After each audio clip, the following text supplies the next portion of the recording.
परतत्त्वे सदा लीन रामकृष्णसमाज्ञया यो धर्मस्थापनरतो वीरेशं तं नमाम्यहम्। नमः श्रीयतिराजाय विवेकानन्दसूरये सच्चित्सुखस्वरूपाय स्वामिने तापहारिणे स्वामिने तापहारिणे।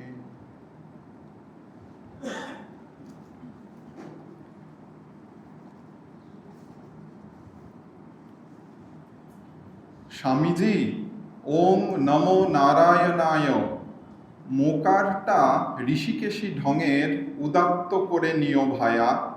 আজ 7 দিন হলো আমাদের জাহাজ চলেছে। রোজই তোমায় কি হচ্ছে না হচ্ছে খবরটা লিখব মনে করি। খাতাপত্র কাগজ কলমও যথেষ্ট দিয়েছ, কিন্তু ওই বাঙালি কিন্তু বড়ই গোল বাধায়। 1 নম্বর কুড়েমি ডায়েরি না কি তোমরা বলো, রোজ লিখব মনে করি, তারপর নানা কাজে সেটা অনন্তকাল নামক সময়েতেই থাকে, 1 পাও এগোতে পারে না। 2 নম্বর তারিখ প্রভৃতি মনেই থাকে না, সেগুলো সব তোমার নিজ গুণে পূর্ণ করে নিও। আর যদি বিশেষ দয়া করো তো মনে করো যে মহাবীরের মতো বার তিথি মাস মনে থাকতেই পারে না রাম হৃদয়ে বলে। কিন্তু বাস্তবিক কথাটা হচ্ছে এই যে সেটা বুদ্ধির দোষ এবং ওই কুড়েমি কি উৎপাত। হনুমানের সি সিকনেস হয়েছিল কিনা সে বিষয় পুঁথিতে কিছু পেয়েছ? তোমরা পোড়ো পণ্ডিত মানুষ, বাল্মীকি আলমীকি কত জানো, আমাদের গোসাইজি তো কিছুই বলছেন না। বোধহয় হয়নি, তবে ওই যে কার মুখে প্রবেশ করেছিলেন সেইখানটায় একটু সন্দেহ হয়।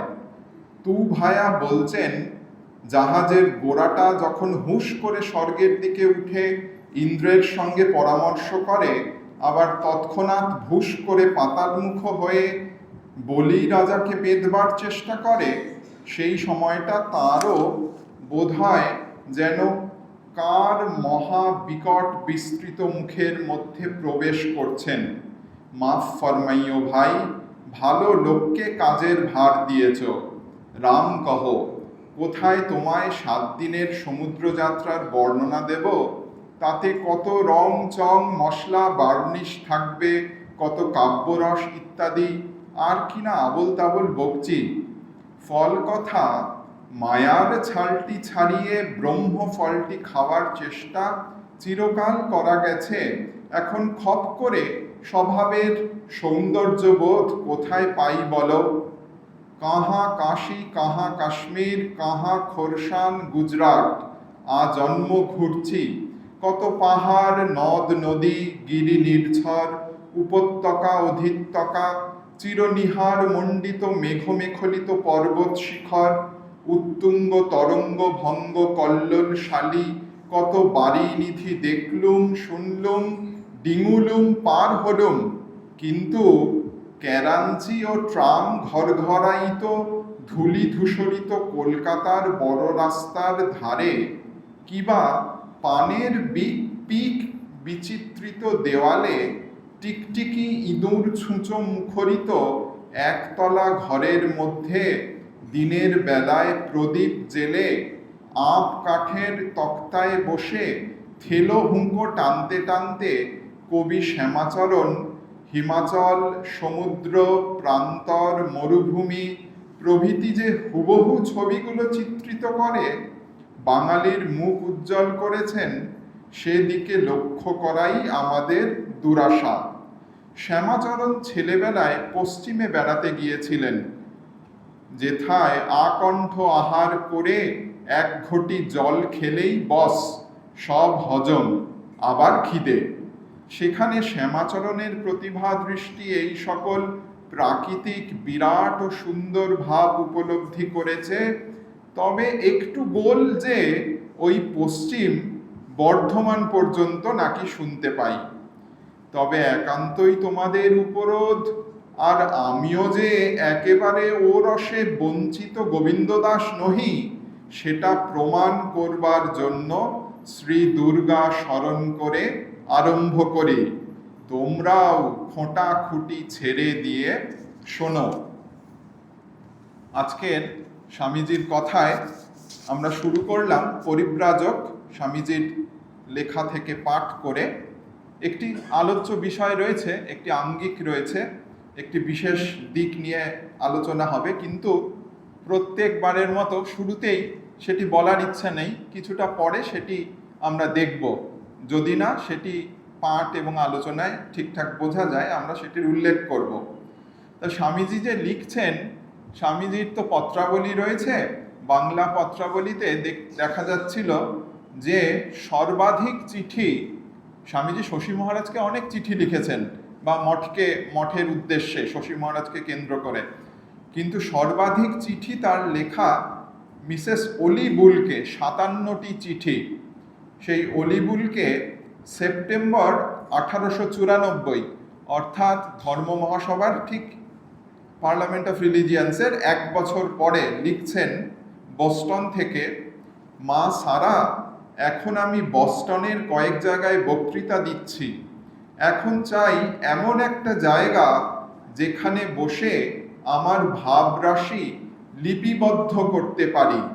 বক্তৃতা যথেষ্ট হলো, এখন আমি লিখতে চাই। আমার বোধ হয় তার জন্য আমাকে নিউ ইয়র্কে যেতে হবে। মিসেস গার্নসি আমার প্রতি বড়ই সদয় ব্যবহার করেছিলেন এবং তিনি সদাই আমায় সাহায্য করতে ইচ্ছুক। আমি মনে করছি তার ওখানে গিয়ে বসে বসে বই লিখব। তোমার সদা স্নেহাস্পদ বিবেকানন্দ। ওই বছরেই সেপ্টেম্বরেই পুনরায় hotel Bellevue, Beacon Street, Boston থেকেই লিখছেন অলিবুলকেই, যে বলছেন যে আপনার বাড়িটি কোথায় আমি ভুলে গেছি, অনুগ্রহ করে যদি আরেকবার আমাকে লিখে পাঠান। তারপরে বলছেন আমার প্রতি অনুগ্রহের জন্য আপনাকে কৃতজ্ঞতা প্রকাশ করার ভাষা খুঁজে পাচ্ছি না, কারণ আপনি যা দিতে চেয়েছেন ঠিক সেই জিনিসটাই আমি খুঁজছিলাম, লেখবার জন্য একটা নির্জন জায়গা। অবশ্য আপনি দয়া করে যতটা জায়গা আমার জন্য দিতে চেয়েছেন তার চেয়ে কম জায়গাতেই আমার চলে যাবে। ম্যাসাচুসেটস কেমব্রিজের ব্রাটল স্ট্রিটের সঙ্গে ফেয়ারভিউ এভিনিউ এর সংযোগস্থলে এই অলিবুলের বাড়ি ছিল। এই বাড়িটির সঙ্গে একটি অতিরিক্ত অতিথি ভবন ছিল, স্টুডিও হাউস নামে। সেখানে স্বামীজি সেপ্টেম্বরের পরে অক্টোবর 94-তে লেখালেখির কাজ করেন এবং পুনরায় ডিসেম্বরে বড়দিনে ফিরে এসে আতিথ্য গ্রহণ করেন। এই বাড়িটি খুবই ঐতিহাসিক, কেননা শারদানন্দজি, অভেদানন্দজি, নিবেদিতা, ক্রিস্টিন, গুডউইন, এরা সবাই এই বাড়িতে এসেছেন। এমনকি উইলিয়াম জেমসকে স্বামীজি নিজে সাক্ষাতে সমাধির রহস্য বলতে বলতে নিজে সমাধিস্থ হয়ে গেছিলেন এই বাড়িতে। বর্তমানে 181 ব্রিটেল স্ট্রিটের নাম হয়েছে 12 লেক ভিউ এভিনিউ। তো এখানে স্বামীজি একটু লিখতে চাইছেন, আমরা দেখছি লেখার জন্য নিরালা জায়গা চাইছেন। 1894-তেই আলাসিঙ্গাকে এ দেশে আমেরিকা থেকে লিখছেন, এখন আমি হিন্দু ধর্ম সম্বন্ধে কোনো বই লিখছি না, এখন কেবল নিজের ভাবগুলো টুকে যাচ্ছি মাত্র। জানি না কবে সেগুলো পুস্তক আকারে নিবদ্ধ করে প্রকাশ করব। কাগজটা বার করবার চেষ্টা করো, তাতে কারো সমালোচনার দরকার নেই। তোমার যদি কিছু ভাব দেবার থাকে তা শিক্ষা দাও, তার উপর আর এগিও না।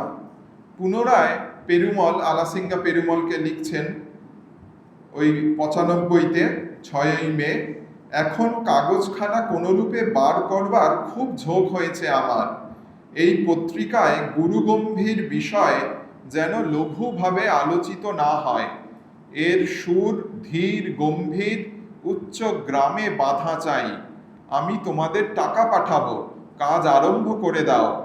আমি এখানে অর্থাৎ আমেরিকায় অনেক গ্রাহক জোগাড় করে দেব। আমি নিজে ওর জন্য প্রবন্ধ লিখব এবং সময়ে সময়ে আমেরিকান লেখকদের দিয়ে প্রবন্ধ লিখিয়ে পাঠাবো। তোমরাও একদল পাকা নিয়মিত লেখক ধরো। স্বামীজি পত্রিকা বের করতে চাইছেন, কাগজ মানে ম্যাগাজিন। স্বামীজির প্রবর্তিত তিনখানি পত্রিকা আমরা ধরতে পারি যে হয়েছিল। প্রথমটা ব্রহ্মবাদীন, মাদ্রাজ থেকে 1895-তে প্রকাশিত হওয়ার পরে কিছুদিন পরে বন্ধ হয়ে যায়। তারপরে 1896-তে প্রবুদ্ধ ভারত প্রকাশিত হওয়া শুরু হয়। তারপরে প্রথম যে এডিটর ছিলেন রাজা মায়ার, তার শরীর চলে যাওয়াতে কিছুদিন গ্যাপ দিয়ে আবার 98-তে প্রবুদ্ধ ভারত উত্তর ভারত থেকে বেরোতে শুরু করে। আর আমরা জানি বাংলায় উদ্বোধন 1899-এ বেরোতে শুরু করে, প্রকাশিত হতে শুরু করে। তা ওই আলাসিঙ্গাকেই স্বামীজি লিখছেন, আমি ইংল্যান্ড ও আমেরিকা উভয়ত্র কাগজ বার করব মনে করছি। সুতরাং কাগজের জন্য যদি তোমরা সম্পূর্ণরূপে আমার উপর নির্ভর করো তাহলে চলবে না। তোমাদের ছাড়াও আমার অনেক জিনিস দেখবার আছে। স্বামীজির এই সময় বিদেশ থেকেও পত্রিকা বেরোবার কথা মাথায় হয়তো খেলছিল। স্বামীজির নামে, স্বামীজির সম্বন্ধে একটি অদ্ভুত প্রবন্ধ, ছোট্ট লেখা রয়েছে, সন্ন্যাসী সাংবাদিক, বিবেকানন্দকে উদ্দেশ্য করে বলা হচ্ছে। সেখানে শিশির করের লেখা স্মরণে মননে বিবেকানন্দ যে সংকলন গ্রন্থ সেখানে রয়েছে। সেখানে শঙ্করী বসুর উদ্ধৃতি রয়েছে, উদ্বোধন বিবেকানন্দকে বাংলা লেখক করেছিল, এ গৌরব তার চিরদিনের। পত্রিকাটির প্রতি স্বামীজির অসীম মমত্ব ছিল। আবার সদ্য প্রবর্তিত সংঘ মুখপত্রের প্রতি দায়িত্বও ছিল অশেষ। অন্তরের তাগিদ যদি নাও হয়, পত্রিকার প্রয়োজনে তাকে লিখতে হয়েছে। তারপরেই আবার অধ্যাপক বসু লিখছেন, না, অন্তরের তাগিদ অল্প ছিল না। পরম প্রিয় বাংলা সাহিত্যের সঙ্গে যে যোগ ছিন্ন হয়ে গিয়েছিল তা পুনঃস্থাপনের ইচ্ছাও তার মনে জেগেছিল। এই যে বলছেন যে যোগ ছিন্ন হয়ে গেছিল, তার কারণ স্বামীজি আগে যুবক অবস্থায় বিদেশে যাওয়ার অনেক আগে, সেই সময় বাংলা সঙ্গীত গ্রন্থ সঙ্গীত কল্পতরু সম্পাদনা করেছেন, বা তার অনুবাদ সাহিত্যেও তা সেই সময় অভিজ্ঞতা হয়েছে। ঈশানুসরণ, ইমিটেশন অফ ক্রাইস্টের অনুবাদ করেছেন, হারবার্ট স্পেন্সারের এডুকেশন, শিক্ষা অনুবাদ করেছেন। তা এই জন্য বলছেন পুনঃস্থাপনের ইচ্ছাও তার মনে জেগেছিল। স্বামীজির 4টে বাংলা মৌলিক রচনা, ভাববার কথা, প্রাচ্য ও পাশ্চাত্য, বর্তমান ভারত আর পরিব্রাজক, এগুলো সব উদ্বোধনে বেরিয়েছে ক্রমে ক্রমে। স্বামীজি কেবল চিন্তা বস্তুতে উদ্বোধনকে গড়িয়ান করেননি, রীতির ক্ষেত্রেও বাংলা গদ্যে নতুন ধারার সূচনা করেছিলেন। এ কথার সমর্থনে কুমুদবন্ধু সেনও কথাও তুলে ধরা যায়। তিনিও বলছেন, আজ যে চলিত ভাষায় সাহিত্যের প্রসার হয়েছে তার প্রেরণা জুগিয়েছে স্বামীজির বাংলা রচনা, এবং এগুলো যখন মুদ্রিত হয় হাজার হাজার শিক্ষিত বাঙালির প্রাণে তার প্রেরণা জুগিয়েছিল। একটি ঘটনার উল্লেখ করেছেন কুমুদবন্ধু সেন। একদিন রাতে তিনি ঘরে রয়েছেন তার আবাসস্থলে, তখন দ্বিতীয় পর্যায়ে বঙ্গদর্শন পত্রিকার প্রকাশ হয়ে গেছে, কিছুদিন অতিবাহিত হয়েছে। হঠাৎ ওই রাত 8টার পরে দীনেশচন্দ্র সেন মহাশয় তার কাছে এসে প্রাচ্য পাশ্চাত্য বইটি পড়তে চাইছেন। তা কুমুদবাবু বলছেন যে, কেন, আমি তো আপনাকে আগেই বলেছিলাম এটি পড়ে দেখতে পারেন, আজ হঠাৎ কি প্রয়োজন হলো? আগে আপনি অনুরোধ সত্ত্বেও এই বইটি চাননি। তা দীনেশবাবু বলছেন, এইমাত্র রবিবাবুর নিকট, রবিবাবু বলতে রবীন্দ্রনাথ ঠাকুর, নিকট থেকে তোমার নিকট এসেছি। আজ রবিবাবু বিবেকানন্দের প্রাচ্য পাশ্চাত্য বইখানির অত্যন্ত প্রশংসা করছিলেন। আমি, অর্থাৎ দীনেশবাবু, বইটি পড়িনি শুনে তিনি বিস্মিত হলেন। আপনি এক্ষুনি গিয়ে বিবেকানন্দের এই বইখানি পড়বেন, চলিত বাংলা কেমন জীবন্ত প্রাণময় রূপে প্রকাশিত হতে পারে তা পড়লে বুঝবেন। এছাড়াও শত মুখে আরও প্রশংসা করতে লাগলেন। বেশ মনে পড়ছে এই প্রাচ্য পাশ্চাত্যের শতবর্ষ উপলক্ষে আমাদেরই এক পত্রিকায় নিমাই সাধন বসুর একটি লেখা বেরিয়েছিল। বইটি প্রকাশের শতবর্ষ 2001-2 ওই রকম সময় নাগাদ। খুব সম্ভবত শান্তিনিকেতনে এটি কিছু সময়ের জন্য পাঠ্যও রাখা হয়েছিল। আমরা ফিরে আসি বিবেকানন্দের পত্রাবলীতে। নিউ ইয়র্ক থেকে 1895-তে বুলকে লিখছেন, আমি সহস্র দ্বীপোদ্যানে আমার ক্লাসের জনৈকা ছাত্রী মিস ডাচারের কাছে যাচ্ছি। ভারতবর্ষ থেকে বেদান্তের বিভিন্ন ভাষ্য আমার নিকট শীঘ্র পাঠানো হচ্ছে। এই গ্রীষ্মে ওখানে থাকাকালে বেদান্ত দর্শনের 3টি বিভিন্ন সোপান সম্বন্ধে ইংরেজিতে একখানি বই লিখব মনে করছি, তারপর গ্রিন একারে যেতে পারি। তবে এই সময় সহস্র দ্বীপোদ্যান, 1000 আইল্যান্ড পার্কে থাকার সময় স্বামীজি সংস্কৃতেও অল্প কিছু লেখালেখি করেছিলেন। 8ই জুলাই 1895 মিসেস স্টার্জিসের কন্যা অর্থাৎ ম্যাকলাউডের বোনঝি তাকে লিখছেন, স্নেহের অ্যালবার্টা, পার্সিতে, এর আগের ঘটনা, পার্সি ক্যাম্প পার্সিতে আগে ছিলেন, মিস্টার লেগেটের সঙ্গে আমাদের দিনগুলি বেশ আনন্দে কেটেছে। আমাদের ভারী সুন্দর সুন্দর বার্চ বৃক্ষ ছিল। বার্চ বৃক্ষ মানে বোধহয় ভূর্জ, যা এখানে রয়েছে, তার ছাল থেকে বই তৈরি করার চিন্তা আমার মনে উদিত হলো, যেমন প্রাচীনকালে আমাদের দেশে করা হতো। বার্চ পাতা মানে বোধহয় ভূর্জপত্র।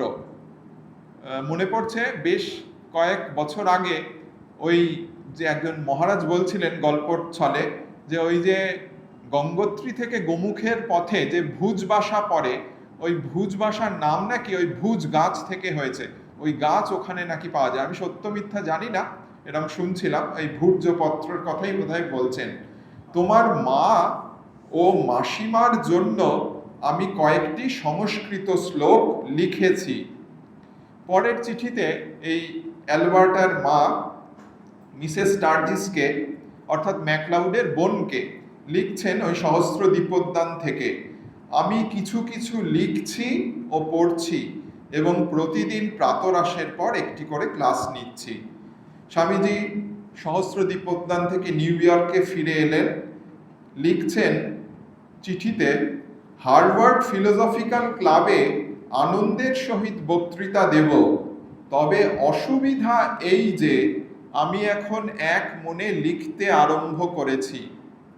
বক্তৃতার জন্য অসুবিধা হচ্ছে কারণ স্বামীজি এক মনে কোনো লেখালেখির কাজ করছেন সেই সময়। কারণ আমি এমন কতকগুলি পাঠ্যপুস্তক লিখে ফেলতে চাই যেগুলি আমি চলে গেলে আমার কাজের ভিত্তি স্বরূপ হবে। তার পূর্বে আমাকে 4খানি ছোট ছোট বই তাড়াতাড়ি শেষ করতে হবে। এটি 10ই ডিসেম্বর 1895, বছরের একেবারে শেষের দিককার পত্র। এই 95 শেষ আর 1896 শুরু, অর্থাৎ জানুয়ারি জুড়ে এমনকি ফেব্রুয়ারি পর্যন্ত স্বামীজি 4টি যোগের উপর ওই নিউ ইয়র্কে ক্লাস নিয়েছিলেন, যা থেকে 4টি যোগ গ্রন্থ, জ্ঞানযোগ, ভক্তিযোগ, রাজযোগ ও কর্মযোগ পাওয়া যায়। জ্ঞানযোগের বক্তৃতাই সবার আগে 11ই ডিসেম্বর শুরু হয়। বুধবার করে জ্ঞানযোগের ক্লাস নিতেন। দুবেলা ক্লাস হতো, সকালে এবং সন্ধ্যায়, মর্নিং সকালে এবং ইভিনিংয়ের ক্লাস থাকতো। এছাড়াও সানডে স্পেশাল লেকচারও থাকতো। এবং মজা হচ্ছে স্বামীজি একসাথে এই 4টে যোগের ক্লাস নেন সেই সময় নিউ ইয়র্কে। বইতে রয়েছে বুধবার জ্ঞানযোগ নিতেন, শুক্রবার কর্মযোগ নিতেন, শনিবার রাজযোগ নিতেন আর সোমবার ভক্তিযোগের উপর ক্লাস নিতেন। তা জ্ঞানযোগের ক্লাস দিয়ে 11ই ডিসেম্বর শুরু হয়েছিল, আর 17ই ফেব্রুয়ারি বলা যায় যে ভক্তিযোগের ক্লাস দিয়ে এই 4টি যোগের উপর স্বামীজির যে আমরা বই পাই সেই সব আলোচনা শেষ হয়েছিল। আর আরও দেখি যে এছাড়াও এই বইগুলো কিন্তু অনুদিত হয়েছিল, সেগুলো অবশ্য অনেক পরে। ম্যাকলাউডের লেখা আজকে দেখছিলাম অন্য একটি প্রয়োজন এবং ইচ্ছা উৎসাহে, সেখানে দেখছি যে 1930-40-এর দশকে এই বইগুলো, 4টি যোগগ্রন্থ, গ্রিক, জার্মান এবং ফ্রেঞ্চ এই ভাষাতে অনুদিত হয়েছিল। তো যাই হোক, ওই 95তেই মঠের সকলকে লক্ষ্য করে স্বামীজি শশী মহারাজকে একটি চিঠি লেখেন, বেশ বড় চিঠি। সেটিতে একটু পরে আসছি। তার আগে আমরা ইংল্যান্ডের রিডিং থেকে শশী মহারাজকে স্বামীজি লিখেছিলেন, ইংরেজরা লেকচার ফেকচার শুনতে একটা পয়সাও দেয় না, যদি শুনতে আসে তো তোমার ভাগ্যি, যেমন আমাদের দেশে, তার উপর এদেশে সাধারণে আমায় জানেও না এখন। স্বামীজি সবে সবে তখন ইংল্যান্ডে গেছেন হয়তো। তার উপর ভগবান টগবান বললে ওরা পালিয়ে যায়, বলে ওই রে পাদ্রী বুঝি। তুমি বসে বসে একটা কাজ করো, ঋগ্বেদ থেকে আরম্ভ করে সামান্য পুরাণ তন্ত্র পর্যন্ত সৃষ্টি প্রলয় সম্বন্ধে, জাতি সম্বন্ধে, স্বর্গ নরক, আত্মা, মন, বুদ্ধি ইত্যাদি ইন্দ্রিয়, মুক্তি, সংসার অর্থাৎ পুনর্জন্ম সম্বন্ধে কে কি বলে একত্র করতে থাকো। ছেলেখেলা করলে কি হয়? রিয়াল স্কলারলি ওয়ার্ক, রীতিমতো পাণ্ডিত্যপূর্ণ বই চাই। মেটেরিয়াল উপাদান জোগাড় হচ্ছে আসল কাজ। সকলকে আমার ভালোবাসা, ইতি নরেন্দ্র। এভাবে চিঠি শেষ হচ্ছে। শশী মহারাজ হয়তো, আমি দেখিনি শশী মহারাজের পত্রাবলী, হয়তো তিনি পত্রোত্তরে বিবেকানন্দ হিন্দু ধর্ম নিয়ে কিছু লিখছেন কিনা জানতে চেয়েছিলেন, কারণ এর পরেই স্বামীজি জানিয়েছেন শশী মহারাজকে 1895-এর পরের পত্রে যে আমি হিন্দু ধর্মের উপর কোনো পুস্তক এক্ষণে লিখিতেছি না, তবে আমার মনের ভাব লিপিবদ্ধ করিতেছি। Every religion is an expression, a language to express the same truth, and we must speak to each in his own language. Sarada অর্থাৎ সারদা প্রসন্ন ত্রিগুণাতীতানন্দজি এ কথা বুঝিয়াছে বেশ, হিন্দু ধর্ম পরে দেখা যাইবে। স্বামীজি চিঠিতে এটা লিখছেন এবং এই কথাটি বেশভাবে ফলেছিল। হিন্দু ধর্ম কি বলে স্বামীজি বহু পরে 1898-তে, বহু পরে মানে 3 বছর পরে, 95-এর পরে ঠাকুরের জন্ম উৎসবের সময় একটি ছোট্ট প্যামফ্লেট সেই সময় বিতরণ করা হয়েছিল স্বামীজির লেখা, এবং এটি খুবই তাৎপর্যপূর্ণ, কেননা শরৎ মহারাজ শারদানন্দজি শ্রী রামকৃষ্ণ জীবনী লীলা প্রসঙ্গের শুরুতে, গুরুভাব পূর্বার্ধ দিয়ে শুরু হচ্ছে বই, সেই লেখার শুরুতে উদ্বোধনে যখন বেরোয় বা বই আকারে যখন বেরোয় 5 খণ্ডে পরে প্রথম ওই স্বামীজির এই লেখাটি হিন্দু ধর্ম কি অন্তর্ভুক্ত করেছিলেন। স্বামীজি নিজে 98-এ নীলাম্বর বাবুর বাগানে অগ্রহায়ণ মাসের শেষে আছেন। এই সময়তেই আচণ্ডালা প্রতিহতরয় নরদেব দেব জয় জয় নরদেব এই শ্লোক দুটি রচনা করেছেন। এছাড়াও রামকৃষ্ণ বিষয়ে তার সংস্কৃত শ্লোক কিন্নাম রোদসী সখে ত্বয়ি সর্বশক্তি সমাখ্যাদ্যৈ গীতি সুমধুরৈ মেঘ গম্ভীর ঘোষৈ, এইসব আমরা স্বামীজির রচনাবলিতে পাই। স্বামীজি আরাত্রিক যে স্তোত্র, আরাত্রিক ভজনের কথা বলছি না, খণ্ডন ভব বন্ধন নয়, ওং রিং ঋতম ত্বমচল গুণজিত গুণেঢ্য, এটি লিখে ওই নীলাম্বর বাবুর বাগান বাড়িতে শিষ্যের হাতে দিয়ে বলছেন, দেখিস তো এতে কিছু ছন্দ পতনাদি দোষ আছে কিনা। শিষ্য সেইটি নকল করে নিচ্ছেন স্বামীজির সামনে বসেই, আর স্বামীজি বলছেন দেখ। এবং আমরা জানি যে স্বামী শিষ্য সংবাদে বর্ণনা রয়েছে, শিষ্য বলছেন যে সেদিন স্বামীজির মুখে যেন সরস্বতী অধিষ্ঠিত, অনর্গল সংস্কৃতে কথা বলছেন।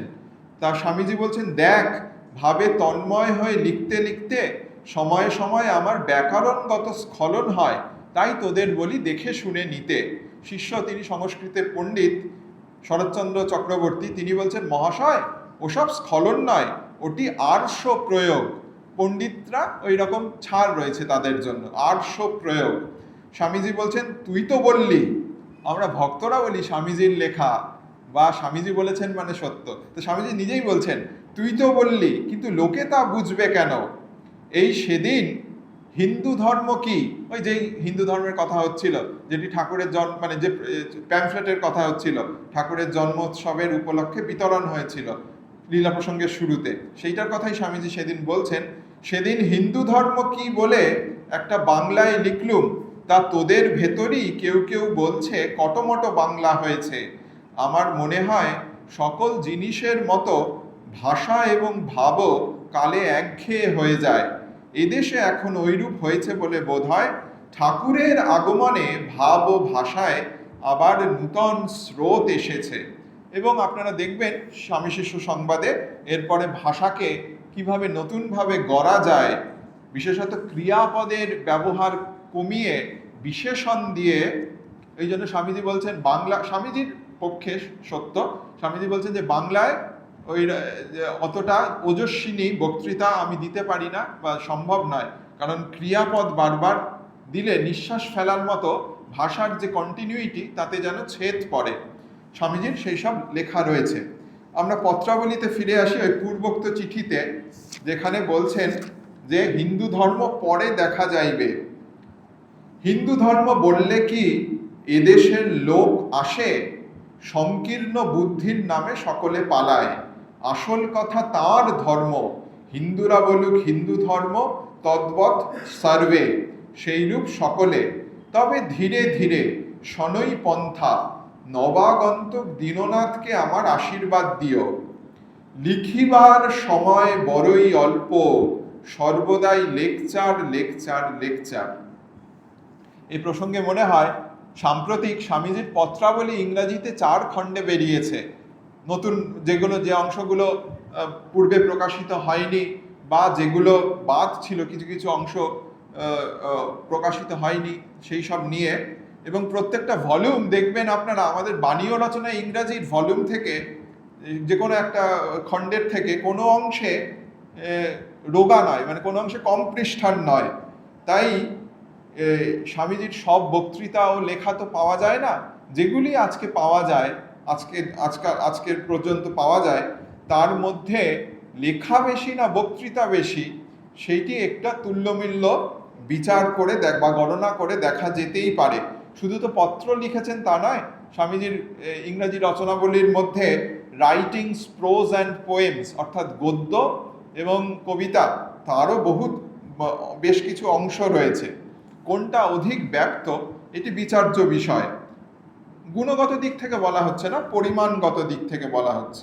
তো এই চিঠিতেই স্বামীজি লিখছেন, স্যান্ডেল অর্থাৎ বৈকুণ্ঠনাথ সান্যাল আমাকে 3 পাতা লেকচার দিয়েছে যে মা ঠাকুরানীকে ভক্তি করতে হবে এবং তিনি আমায় কত দয়া করেন। স্যান্ডেলের এই মহা আবিষ্ক্রিয়ার জন্য ধন্যবাদ। তাঁর বিষয়ে একটা কিছু লিখব মনে করি, কিন্তু ভয়ে পেছিয়ে যাই। আমরা সাধারণত সর্বনাম পদ ব্যবহার করি যখন তার পূর্বে যে নামপদ রয়েছে তাকেই উল্লেখ করি। সুতরাং এই তার বলতে কার বিষয়ে? শ্রী শ্রী মায়ের বিষয়ে কি স্বামীজি বলছেন যে একটা কিছু লিখব মনে করি, ভয় পিছিয়ে যাই? ঠাকুরের বিষয়ে তো স্বামীজি গিরিশ ঘোষকে বলেইছে যে জিসি পাহাড় গুঁড়ো করে দিতে বলে করে দেব, সাগর শুকিয়ে দিতে বলে শুকিয়ে দেব, কিন্তু ঠাকুরের বিষয় কিছু লিখতে সাহস হয় না। শেষে কি শিব গড়তে বানর গড়ব নাকি? তো যাই হোক, কিরণচন্দ্র দত্তের একটি স্মৃতি থেকে জানা যায় স্বামীজি কলকাতায় বলরাম বসুর বাড়িতে তখন রয়েছে বিলেত থেকে ফিরে এসে। একদিন সকালে ওই বৈঠকখানা ঘরে কাগজ পড়ছেন, সবাই চুপচাপ, খুব একটা লোকও নেই। হঠাৎ বাবুরাম মহারাজ বলছেন এসে, হঠাৎ করে আচমকা, স্বামীজি নিউজ পেপার বা কাগজ পড়ছেন, হ্যাঁ ভাই নরেন, বহু দেশ বিদেশ তো ঘুরে এলে, এখন ঠাকুরকে কি মনে হচ্ছে? স্বামীজি জানান, এখনো ভাই আউটলাইনে ঘুরে বেড়াচ্ছি, এখনো ভেতরে ঢুকতে পারিনি। ঠাকুর আর মা আমাদের ভক্তির দৃষ্টিতে বা জ্ঞান দৃষ্টিতেও বটে অভেদ। তো যার বিষয়ই হোক, স্বামীজি বলছেন তার বিষয়ে একটা কিছু লিখব মনে করি, কিন্তু ভয়ে পিছিয়ে যাই। স্বামীজি, যিনি অভিমন্ত্রের উদ্গাতা, যিনি সবাইকে মা ভই এই বাণী শুনিয়েছেন, তিনিও ভয়ভীত এই লেখার ব্যাপারে। যাক, চিঠিতে লিখছেন, তার ইচ্ছা হয় তো কালে কালে হবে। এই কালে হবে কথাটির মধ্যে একটা যেন আশ্বাস রয়েছে। স্বামীজি মাতা ঠাকুরানীর ব্যাপারে পত্রে লিখছেন না, যে মাতা ঠাকুরানী কি বস্তু কেউই বোঝনি, কালে বুঝবে। এটা বেশ একটি তুচ্ছ নয়, এটা সামান্য ব্যাপার নয়। কারণ অনেক সময় আমাদের মনে হয় যে স্বামীজির সময়, ঠাকুরের সময় আমরা যদি থাকতাম, তাহলে তাদের কাছ থেকে পেতাম, তাদের সঙ্গ গুণে আমরা মুক্ত হয়ে যেতাম। কিন্তু তাদের সময় তো কত লোকই ছিল, কজন আর আমরা তাদের যারা ছিলেন তাদের চিনতে পেরেছেন, মহিমা বুঝতে পেরেছেন। বরং এত বছর পরে এই কালে কালে তাদের লেখা বেরিয়েছে, মহিমা আরও যেন প্রকটিত হয়েছে এবং তাদের আশ্রয়ে আমরা আসতে পেরেছি। তো যে প্রসঙ্গ হচ্ছিল, স্বামীজি মাই মাস্টার মদীয় আচার্য দেব এই নামে স্বামীজির ঠাকুরের সম্পর্কে লেখা পাওয়া যায়। মায়ের সম্পর্কে কি কোনো লেখা রয়েছে? আমাদের মাতৃদেবী, আওয়ার হোলি মাদার, সেরকম তো পাওয়া যায় না। তবে একটি কবিতার কথা বলা হয়, স্বামীজির পিস বা শান্তি বলে যে কবিতা রয়েছে, সেটি নাকি মাকে স্মরণ করেই, মায়ের কথা মাথায় রেখেই লেখা। 1896 নিউ ইয়র্ক থেকে মিস্টার স্টার্ডিকে লিখছেন, মিস্টার টেসলা মনে করেন তিনি গণিতের সাহায্যে দেখিয়ে দিতে পারেন যে জড় ও শক্তি উভয়কে অব্যক্ত শক্তিতে পরিণত করা যেতে পারে। পরের সপ্তাহে এই পরীক্ষামূলক প্রমাণ দেখাবার জন্য আমার, স্বামীজি লিখছেন, তার কাছে যাওয়ার কথা আছে। তা যদি প্রমাণিত হয়ে যায়, তবে বৈদান্তিক সৃষ্টিতত্ত্ব দৃঢ়তম ভিত্তির উপর স্থাপিত হবে। আমি এক্ষণে বেদান্তের সৃষ্টিতত্ত্ব ও পরলোক তত্ত্ব নিয়ে খুব খাটছি। আমি স্পষ্টই আধুনিক বিজ্ঞানের সঙ্গে বেদান্তের ওই তত্ত্বগুলির সম্পূর্ণ ঐক্য দেখছি। তাদের একটা পরিষ্কার হলেই সঙ্গে সঙ্গে অপরটাও পরিষ্কার হয়ে যাবে। পরে প্রশ্ন উত্তর আকারে এই বিষয়ে একখানা বই লিখব মনে করছি। উহার প্রথম অধ্যায় থাকবে সৃষ্টিতত্ত্ব, তাতে বেদান্ত মতের সঙ্গে আধুনিক বিজ্ঞানের সামঞ্জস্য দেখানো হবে। ঠিক এইভাবে বিজ্ঞানের উপর, বেদান্ত ও বিজ্ঞানের উপর স্বামীজির কোনো পুস্তক বর্তমানে আমরা পাই না, কিন্তু সমসময়ে লন্ডন বক্তৃতা মালায় এই সময়ে বেশ এই তত্ত্বগুলোর আভাস পাওয়া যায় বলে পত্রাবলীর পাদটিকা জানাচ্ছে।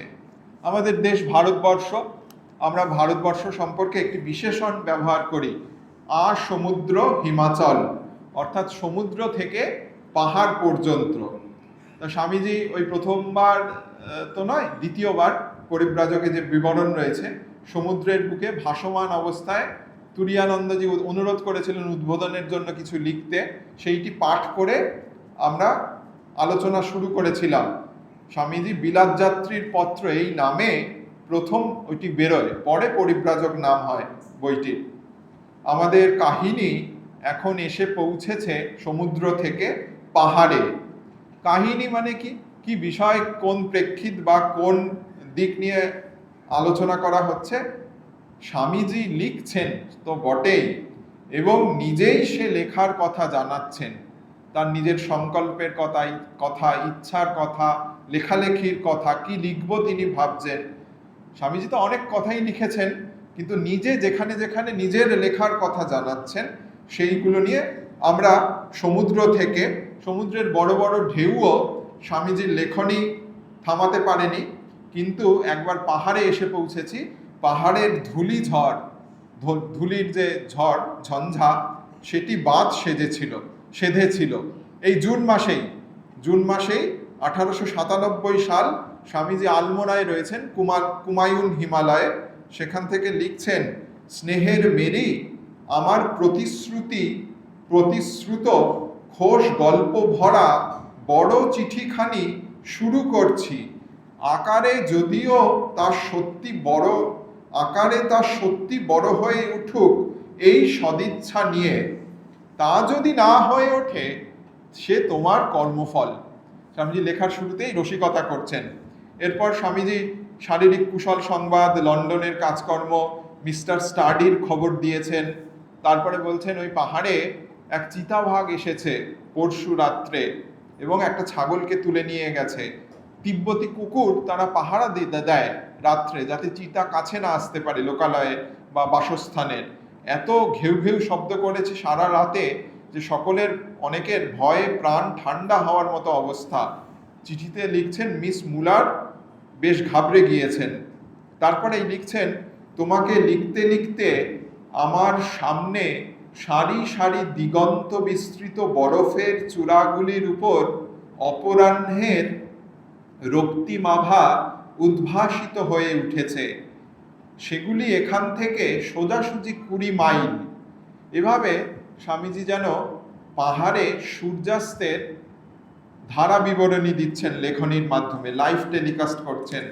এরপর গুডউইন, মিস নোবেল এদের সংবাদ লিখছেন, এখানেই আমার চিঠি শেষ করতে হচ্ছে, কারণ বিরাট এক ধূলির ঝড় আমার উপর দিয়ে বয়ে যাচ্ছে, লেখা আর সম্ভব হচ্ছে না। এ সবই তোমার কর্মফল স্নেহের মেরি, কারণ আমার তো ইচ্ছা ছিল তোমাকে কত না অদ্ভুত অদ্ভুত ঘটনা লিখব ও মজার গল্প বলবো। এখন সেগুলি আমাকে ভবিষ্যতের জন্য জমা রাখতে হবে, আর তোমাকেও অপেক্ষা করে থাকতে হবে। ইতি সতত প্রভু সমীপে তোমাদের বিবেকানন্দ।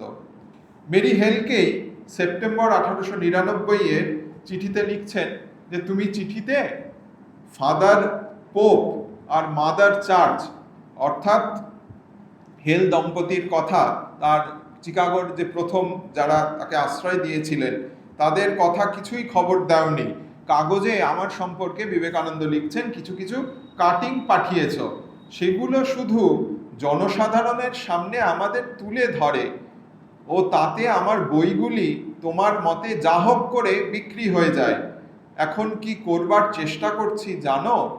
ভারত ও ভারতবাসী সম্বন্ধে একটি বই লিখছি।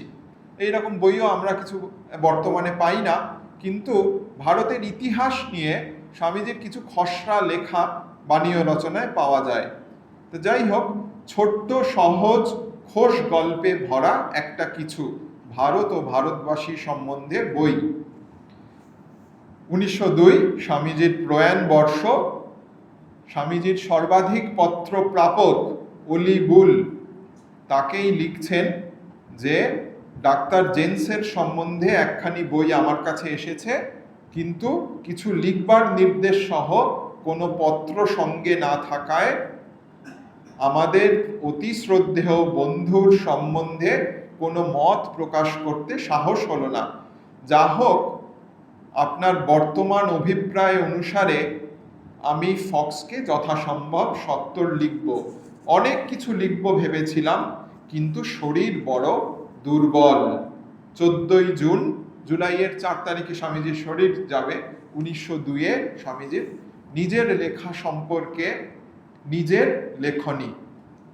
এটি আজকের আমাদের মোটামুটি বিভিন্ন পত্রাবলীর অংশ থেকে যে স্বামীজি লিখছেন এবং নিজের লেখা সম্পর্কে যেগুলো লিখছেন সেইটি তবে পূর্ণ হবে না, অপূর্ণ থেকে যাবে যদি না 1894-এর একটি পত্রের কথা উল্লেখ করা হয়। এটি বলা যেতে পারে নিজস্ব লেখনীর প্রতি স্বামীজির সর্বশ্রেষ্ঠ সনদ বা ডিক্লারেশন। চিঠিতে লিখছেন স্বামীজি মঠের সকলকে উদ্দেশ্য করে, এই চিঠি তোমরা পড়বে, যোগেন মা, গোলাপ মা সকলকে শোনাবে। এই টেস্ট যে রামকৃষ্ণের ছেলে সে আপনার ভালো চায় না, প্রাণাত্যয়েপি পরকল্যাণ চিকিৎসবঃ, প্রাণ দিয়েও পরের কল্যাণাকাঙ্ক্ষী তারা। তার চরিত্র, তার শিক্ষা, ধর্ম চারিদিকে ছড়াও। এই সাধন, এই ভজন, এই সাধন, এই সিদ্ধি। উঠো উঠো, মহাতরঙ্গ আসছে। Onward onward. নামের সময় নেই, যশের সময় নেই, মুক্তির সময় নাই, ভক্তির সময় নেই, দেখা যাবে পরে। এখন এ জন্মে অনন্ত বিস্তার তার মহান চরিত্রের, তার মহান জীবনের। তার অনন্ত আত্মার। লিখছেন, একই ছেলে খেলা, একই জ্যাঠামি, একই চ্যাংরামি, উত্তিষ্ঠ জাগ্রত, হরে হরে, তিনি পেছনে আছেন, আমি আর লিখতে পারছি না, অনওয়ার্ড, এই কথাটা খালি বলছি। যে যে এই চিঠি পড়বে তাদের ভিতর আমার স্পিরিট শক্তি আসবে, বিশ্বাস করো। অনওয়ার্ড, হরে হরে, চিঠি বাজার করো না, আমার হাত ধরে কে লেখাচ্ছে, সব ভেসে যাবে, হুঁশিয়ার, তিনি আসছেন। যে যে তার সেবার জন্য, তার সেবা নয়, তার ছেলেদের, গরিব গুরব পাপি তাপি কীট পতঙ্গ পর্যন্ত তাদের সেবার জন্য যে যে তৈরি হবে, তাদের ভেতর তিনি আসবেন, তাদের মুখে সরস্বতী বসবেন, তাদের বক্ষে মহামায়া মহাশক্তি বসবেন। আমি আর লিখতে পারছি না, বাকি তিনি নিজে বলুন গে। ইতি নরেন্দ্র। পুনশ্চ এই চিঠির ফুটনোটে, মানে ফুটনোট নয়, পোস্টস্ক্রিপ্টে স্বামীজি লিখছেন, বিশেষ অনুধাবন করে যা যা লিখলাম তা করবে। আমার কবিতা গাইগীত শোনাতে তোমায়, তার অংশ বিশেষ কপি করে রেখো, পরে আরো পাঠাবো। আমরা স্বামীজির লেখার ইচ্ছা, সুযোগ, যেমন ওই অলিবুলের কাছে বাড়ির জন্য আবেদন করছিলেন, যেখানে বসে তিনি লেখালেখি করতে পারেন। মিসেস গার্নসির কাছেও ওই নিউ ইয়র্কে যেতে চাইছিলেন বাড়িতে একটু সুযোগ ইত্যাদির জন্য, লেখালেখির জন্য।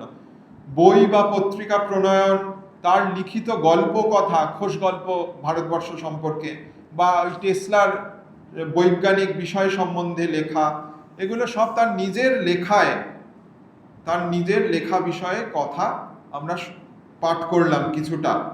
শিশুদের বিবেকানন্দ বলে যেমন গত মাসে আলোচনা হচ্ছিল, যেমন বই রয়েছে, তেমনি স্বামীজি লিখছেন এই নামেও পত্রাবলীর সংকলন, ছোট্ট কিছু অল্প পত্র নিয়ে একটি ছোট বই রয়েছে। তা আজকের তাই আলোচনার শিরোনাম ভাবা যেতে পারে, আমি বিবেকানন্দ লিখছি। স্বামীজি লিখছেন এবং সেই লেখা নিজেই জানাচ্ছেন। এটি অনেকটা সেলফ অ্যাপ্রাইজালের মতো, নিজের আত্মমূল্যায়ন। সুতরাং ভক্ত হৃদয়ে এবং গবেষক বা যারা বিবেকানন্দ প্রেমী, তাদের হৃদয়ে এর বিশেষ স্থান রয়েছে। আমি বিবেকানন্দ লিখছি, এবং এটা অপ্রাসঙ্গিক নয়, কারণ আমি বিবেকানন্দ বলছি এই নামে মণিশঙ্করের বই রয়েছে, স্বামীজির নিজের কথার সংকলন। তেমনি নিজের লেখার উপর যেসব জায়গায় স্বামীজি লিখছেন, তা আমরা শেষ করব যে স্বামীজির জীবনকে 6টি পর্যায়ে ভাগ করে অন্যেরা স্বামীজি লিখছেন এরকম 6টি চিত্র তুলে ধরছেন। এগুলো তো স্বামীজি নিজের লেখার সম্পর্কে নিজেই বলেছেন। এবার অন্যেরা স্বামীজি যে লিখছেন তার বিষয়ে, যেমন মহেন্দ্রনাথ দত্ত, নিবেদিতা, কিরণচন্দ্র দত্ত, জীবনীকার গম্ভীরানন্দ, 6টি পর্যায়ে স্বামীজির জীবন যদি দেখি, বাল্য অবস্থা, বাল্যকালে একেবারে ছোটবেলায়, একদম অল্প বয়সে, শিশু বয়সে, তারপরে পরিব্রাজক জীবনে বিবেকানন্দ লিখছেন, স্বামীজি লিখছেন। তারপরে চিকাগোয় গিয়ে একটা ছবি রয়েছে, স্বামীজির অনেক ছবি রয়েছে, 100টির উপর ছবি রয়েছে। একটা ছবিতে দেখা যায় তিনি টেবিলের উপর চিকাগোতে ঝুঁকে পড়ে কাগজপত্রের উপর কিছু পড়াশোনা করছেন বা লিখছেন। তো চিকাগোতে, তারপরে আবার দেশে ফিরে এলেন সেই সময়কার ভারত প্রত্যাবর্তনের পর, সেই সময়কার স্বামীজি লিখছেন, এবং আবার দ্বিতীয়বার পাশ্চাত্যে গেলেন। এটি পঞ্চম এবং ষষ্ঠ যে চিত্র, সেটি হলো একদম অন্তিম সময়ে বেলুড় মঠের চিত্র। তা প্রথম যে লেখনীর চিত্র, সেটি মহেন্দ্রনাথ দত্তের লেখনী অনুসারে পাঠশালা দুবার বসত, সকালে ও বিকেলে। সকালে পাঠ সাঙ্গ হলে ছাত্ররা শ্রেণীবদ্ধ হয়ে দাঁড়িয়ে নামতা, করাকিয়া, শোটকে এগুলো আবৃত্তি করত, আর বিকেলবেলায় পড়া শেষ হলে তারা সরস্বতী বন্দনা করত।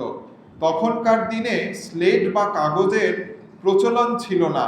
লম্বা লম্বা তাল পাতায় খাঁকের কলম দিয়ে বাংলা কালিতে লিখতে হতো। দোয়াতের ভিতর একটা ছেঁড়া ন্যাকড়া থাকতো, তাকে নেত্তি বলতো। তাল পাতায় লেখা হলে ওই ভেজা নেত্তি দিয়ে মুছে ফেলা হতো, ইরেজারের মতো। তার উপর তালপাতাগুলি গুছিয়ে একটা দড়িতে বেঁধে ছোট মাদুরের সঙ্গে গুটিয়ে বা বগলে নেওয়া হতো, আর দোয়াতের গলায় একটা দড়ি বাঁধা থাকতো। নেত্তিওয়ালা বাংলা কালি সংযুক্ত দোয়াত হাতে ঝুলিয়ে ঘরে ফিরে আসতে হতো। সেই জন্য অনেক লোক, কেউ কেউ উপহাস করে বলতো, ছোট শিশুকে, ছোট ছেলে যখন ওই পাঠশালা থেকে ফিরে আসতো তাকে বলা হতো, হাতে কালি মুখে কালি, বাছা আমার লিখে এলি। তা জীবনী গ্রন্থ থেকে জানা যায় স্বামীজি পাঠশালায় ভর্তি তো হয়েছিলেন, কিন্তু তার আগেই দত্তবংশের কুলপুরোহিত মাটিতে রামখড়ির আঁক কেটে বিলেকে শিখিয়েছিল, এটা খ ক, এটা খ। বিলেও বলল, এটা ক, এটা খ। এই যেন স্বামীজির হাতে খড়ি, মাটিতেই রামখড়ির আঁকে ওইভাবে দত্ত বাড়িতে হয়েছিল। তারপর কোরা ধুতি পরে খাগের কলম নিয়ে স্বামীজি পাঠশালায় গেছিলেন, কিন্তু পাঠশালায় 3-4 দিনের মধ্যেই কিছু অভিধান বহির্ভূত শব্দ শিখে ফেলেন। অর্থাৎ আমরা যাকে বলি মানে সজ্জন ভাষা নয়, পরিশালিত কথা নয়, একটু ইংরাজিতে বলে স্ল্যাং হয়তোবা। তা সেই জন্য ভুবনেশ্বরী দেবী বিশ্বনাথ দত্ত বাড়িতেই গুরুমশাই রেখে পাঠশালার বন্দোবস্ত করেছিলেন। তবে আমরা জানি যে, মনে হয় যেটুকুনি জীবনী গ্রন্থ পড়ে, স্বামীজি নোট বেশি নিতেন না, শ্রুতিধর ছিলেন। তো শুনেই আমরা ছাত্র অবস্থায় অনেকে অনেক সময় খুব নোট নিই, লেখালেখি করি পরীক্ষার আগে, কিন্তু স্বামীজি পাঠ তৈরি শুনেই শুনেই হয়ে যেত। তো যাই হোক, এটা লেখক স্বামীজির, এই যে স্বামীজির প্রথম হাতে খড়ি হচ্ছে, ক খ লিখছেন দত্তবাড়িতে, প্রথম পর্যায়ের জীবনের ছবি। পরিব্রাজক জীবনের কালি কলম তো সঙ্গে নিয়ে সবসময় ঘোরা সম্ভব নয়। পাহাড় পর্বত আমরা পড়লাম যে কোথায় কাহা কাশ্মীর, কাহা খোরসান, কত জায়গায় স্বামীজি মরুভূমি থেকে শুরু করে পাহাড় পর্বত ডিঙিয়ে কত বিপদ সংকুল জায়গা পেরিয়েছেন। সেখানে সব জায়গায় তো পেন বা যাই হোক তখন কি যা ছিল, কাগজ পরে পরে হয়েছে হয়তো, এরকম কলম সঙ্গে রাখা সম্ভব নয়। একবারের যদি লেখক বিবেকানন্দের একটি ধ্যানচিত্র এই পরিব্রাজক জীবনে, একটি খুব রিমার্কেবল, রোমহর্ষক এবং বিপদ সংকুল লেখনী, সেটি যদি ভাবতে হয় তাহলে লিমডি রাজ্যে হয়েছিল। আপনারা জানেন যে লিমডিতে এসে স্বামীজি এক জায়গায় শুনলেন অনেক সাধু থাকে এবং সেখানে খাওয়া থাকার ব্যবস্থার খুব ভালো। স্বামীজি সব কিছু না বিবেচনা করেই সেখানে থাকতে শুরু করলেন। তারপরেই জানলেন যে তারা হচ্ছে আসলে বীজ মার্গী, ধর্মধ্বজী এবং ইন্দ্রিয়ের পূজক। এবার পালাতে হবে, বেরোতে গিয়ে দেখছেন যে দরজা বন্ধ। স্বামীজি বুঝলেন যে অজ্ঞাত পরিবেশে হীন ব্যক্তিদের হাতে ধরা পড়েছেন। স্বামীজি বন্দি দশায় একান্ত মনে জপ করতে লাগলেন এবং বুদ্ধি হারালেন না। সেই সময় একটি বালক, ছোট্ট ছেলে স্বামীজির কাছে নিয়মিত আসতো, এবং যারা তাকে পাহারা নজরদার করছিল, মানে স্বামীজি যাতে পালিয়ে না যেতে পারে, তারা এই ছেলেটিকে সন্দেহ করেনি। তা স্বামীজি ওই বালকটিকে পরের দিন পেয়ে তাকে, বালক যাতে বুঝতে পারে, এইভাবে বালক বোধগম্য, বালকের বুদ্ধিগম্য হয়, এইভাবে তার নিজের বিপদের একটি কাহিনী শুনে তারপরে, যে জন্য এইটিকে বাছা হয়েছে এই অংশটিকে পরিব্রাজক জীবনের, খোলাম কুচিতে কাঠ কয়লা দিয়ে ইংরেজিতে নিজের আশু বিপদের কথা লিখে বালকটিকে লিমডিরাজের কাছে, লিমডিরাজ ছিলেন ঠাকুর সাহেব বেহেমিয়া চাঁদ, তার কাছে পৌঁছে দিতে বলেন। এবং বালকটি ওই একটি কাপড়ে জড়িয়ে স্বামীজির ওই লেখনী পৌঁছে দেওয়াতে স্বামীজি উদ্ধার পেয়েছিলেন। এই লিমডিরাজই প্রথম স্বামীজিকে বলেছিলেন, আপনি বিদেশে পাশ্চাত্যে যান। এটি গেল পরিব্রাজক অবস্থার ধ্যান চিত্র। স্বামীজি লিখছেন।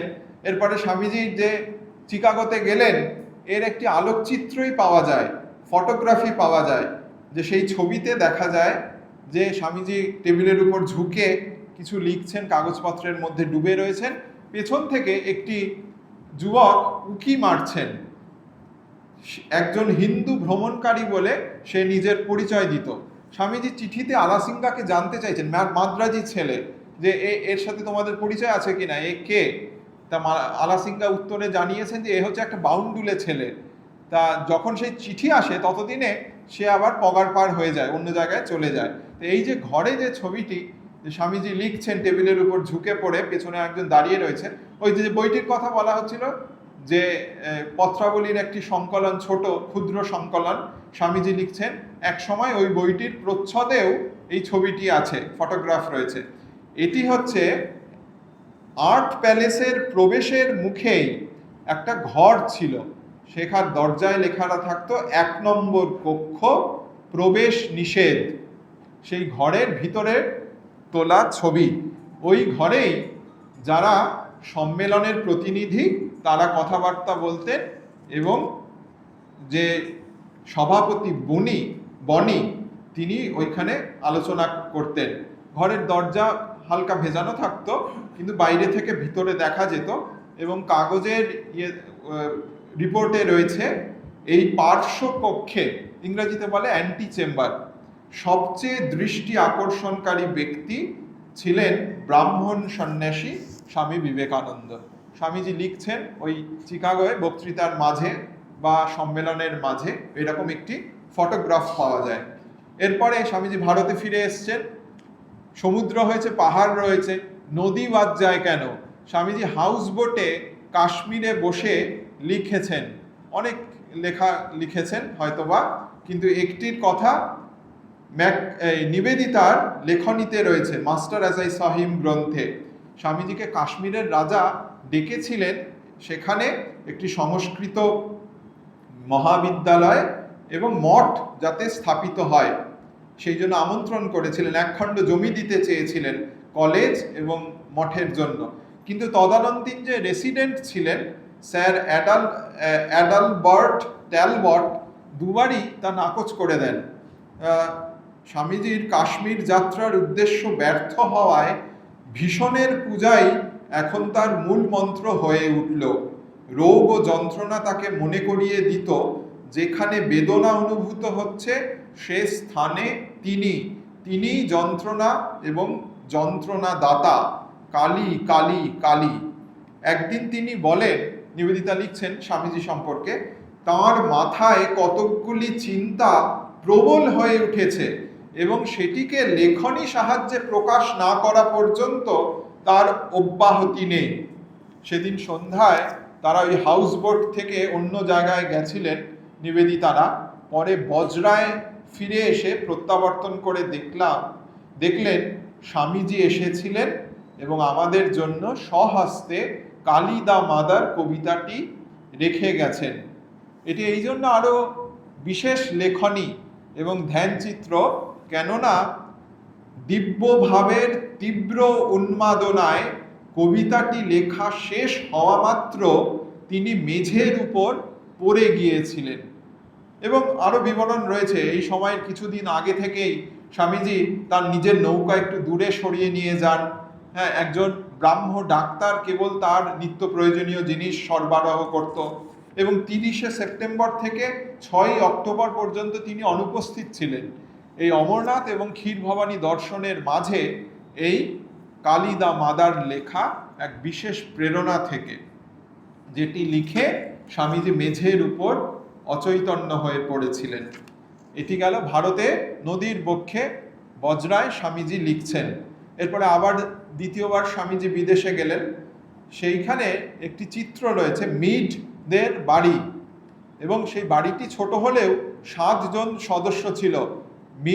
মিস্টার মিড, তাদের 3 জন মেয়ে এবং তার নাতি নাতনি, এবং একজন হাউসকিপার ছিলেন ফেয়ার ব্যাংকস, সকলের নাম পাওয়া যায়। তা হঠাৎ একদিন সকালে বাড়ির সামনে ভাড়া করা ঘোড়ার গাড়ি থেকে স্বামীজি তল্পা নামিয়ে বলছেন, আমি তোমাদের কাছে এলাম। তো এই বাড়িতেও স্বামীজি লেখালেখির কাজ করেছিলেন, যদিও অনেক সদস্য স্বামীজি সেই সুযোগ পেয়েছিলেন। ঠিক কি লিখেছিলেন তা সঠিক জানা যায় না। নিবেদিতার কাজের জন্য হিন্দুদের পুরা কাহিনীর কিছু কিছু সংক্ষিপ্ত নোটের খসড়া প্রস্তুত করেছিলেন।